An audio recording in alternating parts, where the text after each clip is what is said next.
Hey, it's Bob Buckley. Today we're watching another Frontline Disc Golf Backhand form review. We have Thomas here on the right, Dan Brookswald on the left. I'll go ahead and I will play these forms through once and I'll back it up and start my review.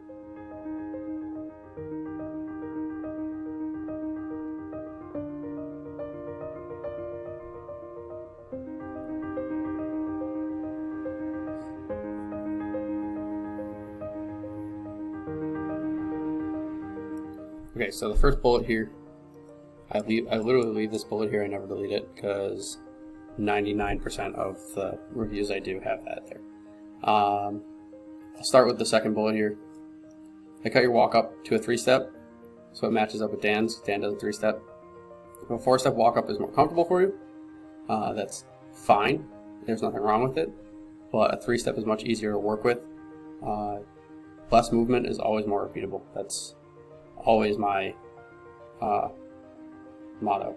And actually, on that point, I will note that I cut a bunch of stuff out before your throw. That if you can get rid of that, like, it helps out a lot too. Sometimes people have fidgeting and like they'll line up their shot or anything like that. If you're gonna take a practice stroke, do your whole walk up, practice your stroke as if you were actually throwing the disc, then come back to your starting point and then do the throw. Don't line up your disc, or don't, when you start walking, have your disc out here. It's just too much movement, too hard to repeat every time. So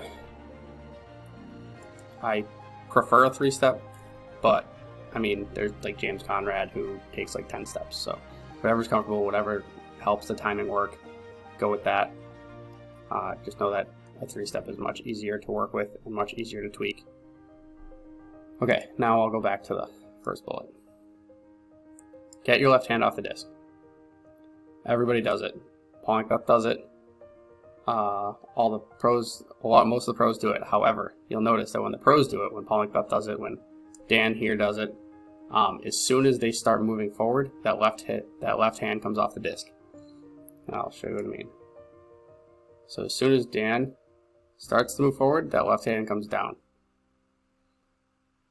In all the reviews that I do, it's the same thing with every person. They have their left hand on the disc, and then when they go to do their reach back, that the disc follows the left hand, which causes you to round. Even if they take their hand off way before, like you have it on there very much longer than most people.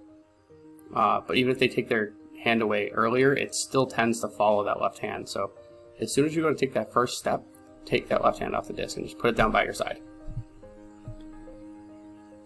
I'll go back in. First step of your X step is pointed backwards. This is already throwing your hips off. You'll notice that I tell people to pretend that there's a line from your starting point all the way through to where you want to release the disc. You want every step you take, well, I should say the first 2 steps of your X step should be perpendicular with this line. So here you can see that your shoe is pointed backwards, whereas you can see Dan's is pointed straight up and down. That's what we want to see. The majority of your power from backhand is going to come from your hips and your lower body. So our X step is, what that is doing is it's lining our hips up and getting in to work in the best possible way we can get those to work. And if you're doing an X step incorrectly, it's actually better to not do an X step. So the reason I'll go into here. Let me make sure this scrolls up. Okay, so your second step is way too big. And this is another very, very common issue that most of the reviews I do have. You'll notice that your foot here, you're landing on your toe. What this does is it turns your hips, and now you're off, and your hips can't fully twist. If you stand like this, like stand in this position and try to twist your hips, you'll notice that you don't have full rotation, that you're very limited on your movement. if you'll notice Dan, his X step is very, very small. When his foot lands, he may not be he might not be exactly perpendicular, but he's pretty close. If this was the line, he's pretty close to perpendicular with that line. And both of his feet should be parallel or close to it.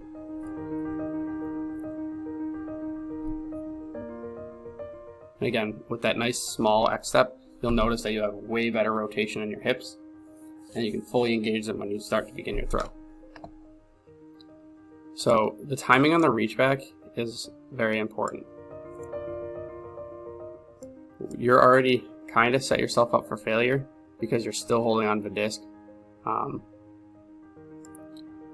You want your reach back to start as your plant foot, which is this foot right here, comes out of the X step.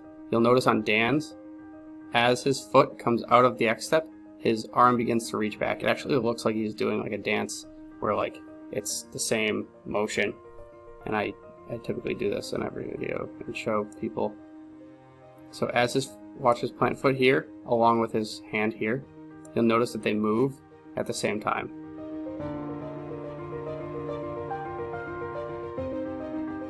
And you're kind of there where your arm's going back as your foot's coming forward, but you're still holding onto the disc.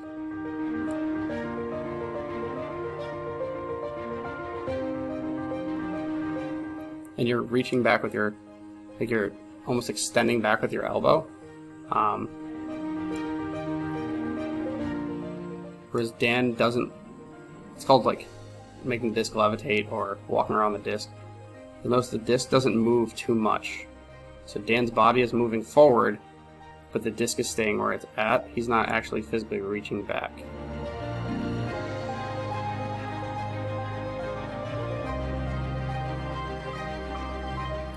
So definitely work on that X step. The best way you can work on this, I'll stand up so you can see it. Move the chair so you can see it.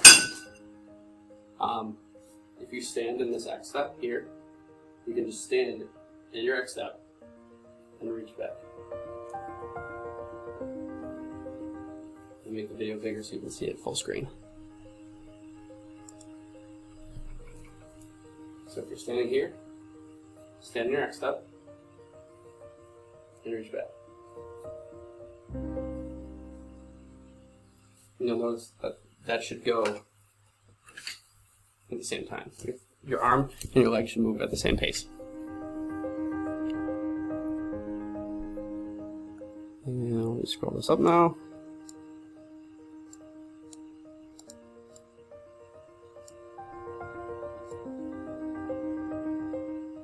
Okay, so reach back starts late. Your reach back should begin when your plant foot comes out of the X step. Said that. Reach back should be straight back or slightly out, never around your body. Work on getting your off shoulder opened up.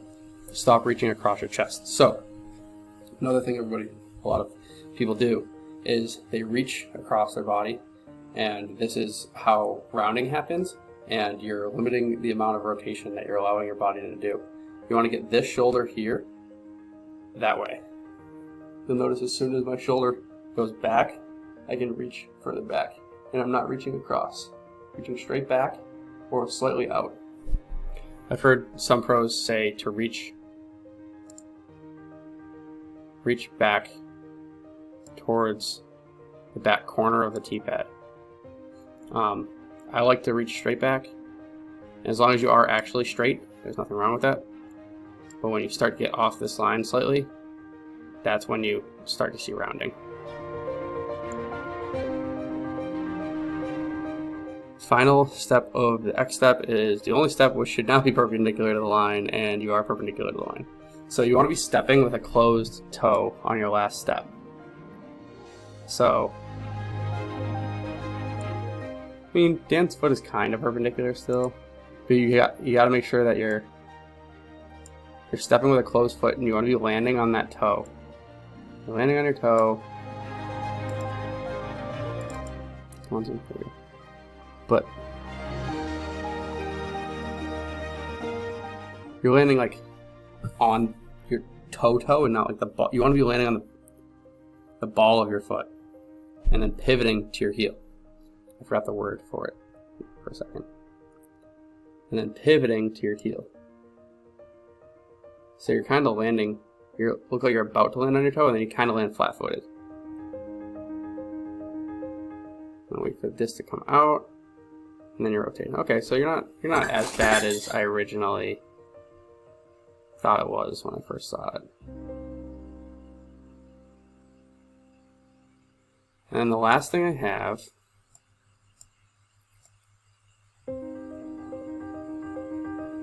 I have two more things, sorry. You're standing up instead of bracing and throwing through. This causes you to lose all that kinetic energy you built up. So you'll notice as Dan comes here, he weight shifts all of that into his front foot, and this knee bends, and he's pushing all of that power and putting it into the disc. And all of that energy is gone, and he doesn't fall forward. You'll notice with yours, you come off this back foot, which is good because it means you're weight shifting, but you're not bending this knee and getting that power into that drive. You're twisting with almost a straight knee, and you're standing up. If I were to draw a line where your head is right here, and then you're taller as you go to throw, and you're losing all of that kinetic energy that you just built up. And then after the disc is out, you still have energy, which is pushing you forward. You'll notice after Dan throws, there's no more energy left, and he just stands where it is. I didn't look at your head. Okay, so these are more notes that I didn't put on here. Your head, you're looking away early, so you'll notice Dan is always looking at his target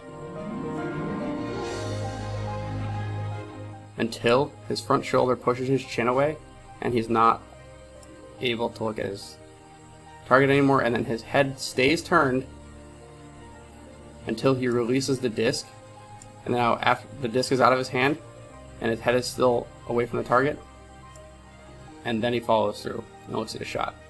Will Strustrick in one of his old clinics used to say, look up early to watch your disc go out of bounds. So you want to make sure you keep that head down and you commit and you trust your aim.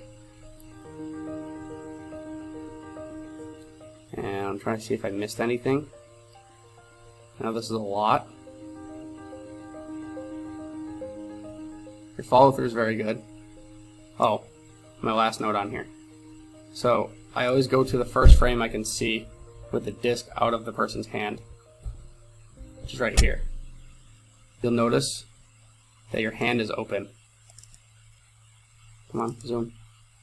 Your hand is open, which means that you're releasing the disc instead of letting the disc rip out of your hand. You want to make sure that that disc is being ripped out of your hand and you're not opening up and letting the disc go. You'll notice if I go back on Dan's, that as the disc comes out of his hand, he still has a fist.